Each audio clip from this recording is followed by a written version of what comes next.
Thank you very much.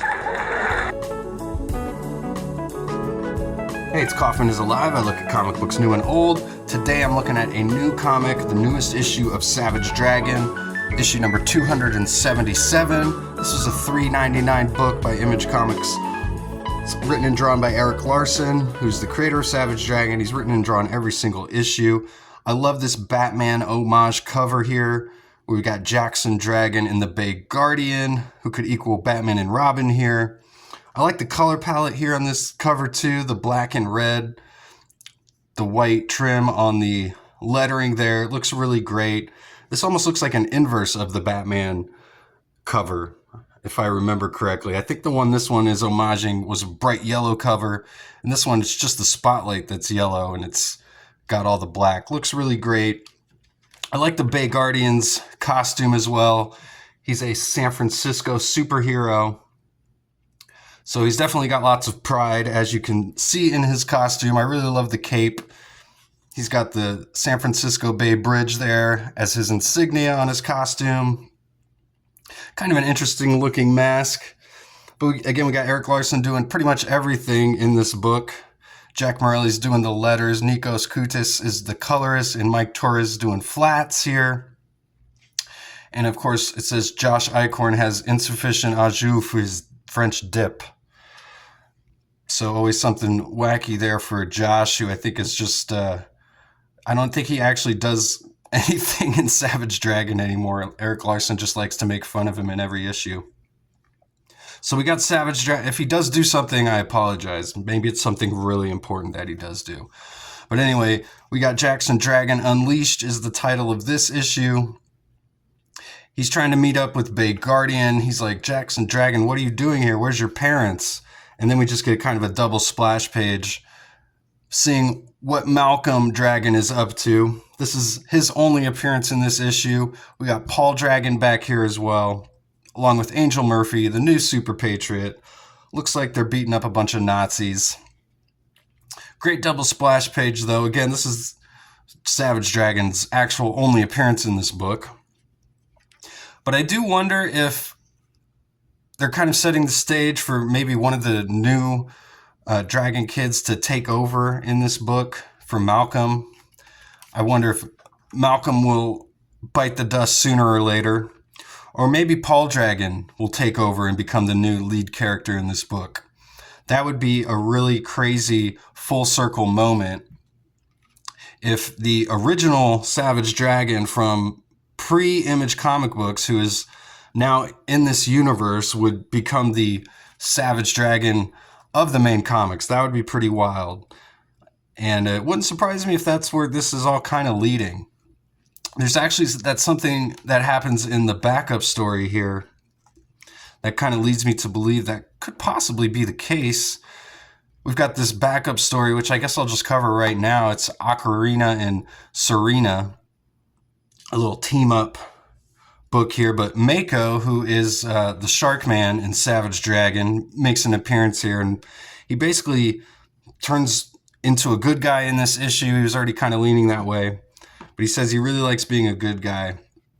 Unfortunately, at the end of this backup story, he gets sent back to our universe, so who knows what could happen. But in the original Savage Dragon comics, like pre-Image, Mako was a good guy. So again, I feel like we could be heading in a direction where a lot of that original Savage Dragon stuff from the pre-Image days is going to start to creep into the current Savage Dragon comics in some sort of weird, like I said, full circle type of way. But this backup story got some art by Paolo Lenardri. Definitely some like Kirby-esque art. Kind of reminds me of Mike Allred as well. And the script here is by Dave Kelly and Adam McGovern. And basically they've got a key to this alien box. At least they find out that it's alien. They're able to open it up. The aliens thank them. And then again, like I said, Mako gets sent back to our reality. So wasn't the best backup story I ever read or anything. But back to the main story here. We got Jackson. He's trying to team up with the Bay Guardian. He wants to be his sidekick. he thinks he's too young, but he says Robin was 8 when he started helping Batman. He goes, I'm not Batman. And he's like, obviously, that was pretty slow. And Jackson just shows Bay Guardian that he's actually got superpowers too, and he'd be a great sidekick. He gets the best of the Bay Guardian, so he's got no choice but to say that, fine, they can team up, but only this once. So Jackson's like, all right, well then what's going on? And he goes, sex trafficking, which made me laugh out loud. And it's pretty topical considering everything in the news regarding Jeffrey Epstein and President Trump and all the sex trafficking going on. So I thought that was timely and pretty funny here. Jackson says, I don't know what that is. And then we just get some over exposition here as the Bay Guardian just dryly explains to Jackson what sex trafficking is and what they have to do to stop it. And there is a lot of real world stuff that Larson puts into his books, real world topics. Later here at the end of this issue, ICE actually shows up, the Immigration Enforcement Agency. But Larson's always been one of the most outspoken comic creators. I mean, it really comes through in his art, in his illustrations, and in his writing. And you can't fault a guy for using his platform, which is this comic book, to express his own ideas. And he's definitely got some unfiltered ideas. He's got no problem putting them into this comic. You know, he's got there's no, editor or anything above him saying he can't print certain things. So he can do whatever he wants. This is his own independently owned comic book. He can do anything he wants. But to me, it's no different than anything Stan Lee or Jack Kirby would do back in the original, Captain America days, battling Nazis, or the X-Men, Chris Claremont, using the X-Men as an allegory for, gay youth, or just punks in general, just outcasts in general. So to me, what Larson's doing really is no different than anything any other comic creators have ever done. He's maybe a little more straightforward about it. He doesn't necessarily use allegory. He's just very blunt about a lot of the stuff. And you don't have to agree with everything, obviously, that he puts forth, and no one's saying you have to. But to me, I personally appreciate all the kind of real world stuff he puts into Savage Dragon. The comic book does move in the same sort of time that time moves in this comic book the same way it does in our world. So 20 years ago in our world was 20 years ago in Savage Dragon, which is why we have like the son of Savage Dragon as the main character now, and his children are growing up. As we get older, they're getting older too. Just like this character Maneater here.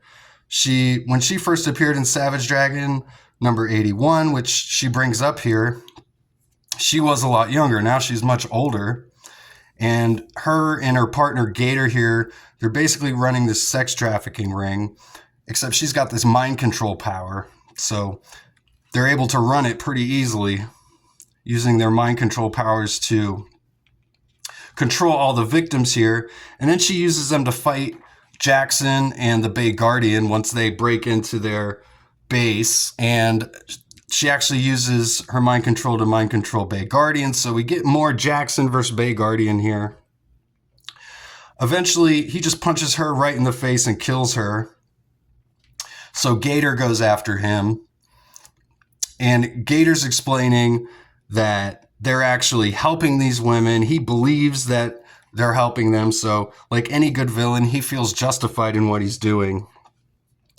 But of course, the girls actually all hate him and his wife Maneater. But in his eyes, they were helping them by getting them off the streets, I guess. But this sends Jackson into a rage once he starts hurting the Bay Guardian. So Jackson just grabs him, and it's Jackson Dragon Unleashed, which is the name of this issue here. I love the callback to like the original cover of Savage Dragon number 1 here. We've got the same speed lines in the background as Jackson's kind of coming into his own. And it wouldn't surprise me if Jackson eventually would become like the main dragon character in this book. Wouldn't surprise me a bit. He smashes Gator's head in this pretty great splash page. And we got the Bay Guardian consoling him. Then all the girls start to console him too. They're calling him a hero. He's just a kid, so he's pretty overwhelmed and kind of traumatized by all this, obviously. And then on the final page, ICE shows up and just kidnaps everybody. They even take Jackson. They say, "You're an alien too. You're coming with us." He says, "When my dad gets home, you'll be sorry." He says, "Tell it to the judge, kid." "Oh, wait, there won't be a judge. Your dad's not coming to the rescue, kid. It's over." And they take him away. And the Bay Guardian had warned Jackson that they had to be quick because ICE was coming to this facility. So he had warned him earlier. And the next issue is Tyrone's adventure. So again, we had an issue with Amy Dragon previously. I think a couple months before that, there was even just an Angel Murphy issue. This one's got Jackson Dragon. Next issue will be Tyrone.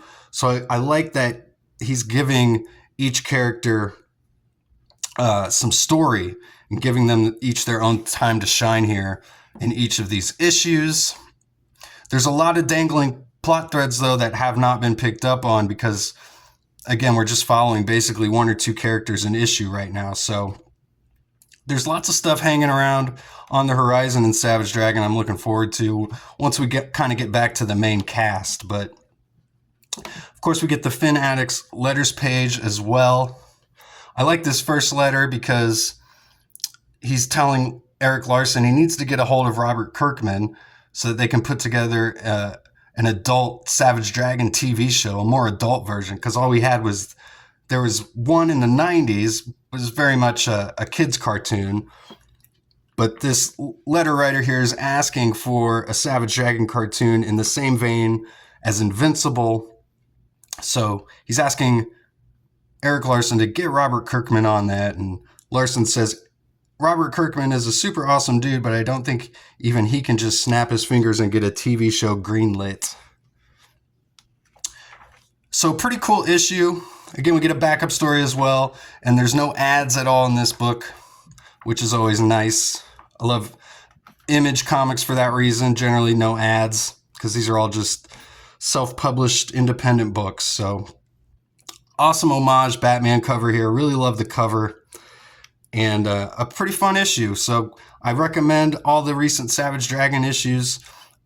I understand maybe some of the real world stuff might not be for everybody, and that's understandable. I personally am a huge fan, though, of Savage Dragon. Still my favorite ongoing comic book. I love we still got the same numbering as well. It's never reverted back to a #1 issue or anything like that. So thanks again for watching. I appreciate you guys. You're all goats. Go read comics.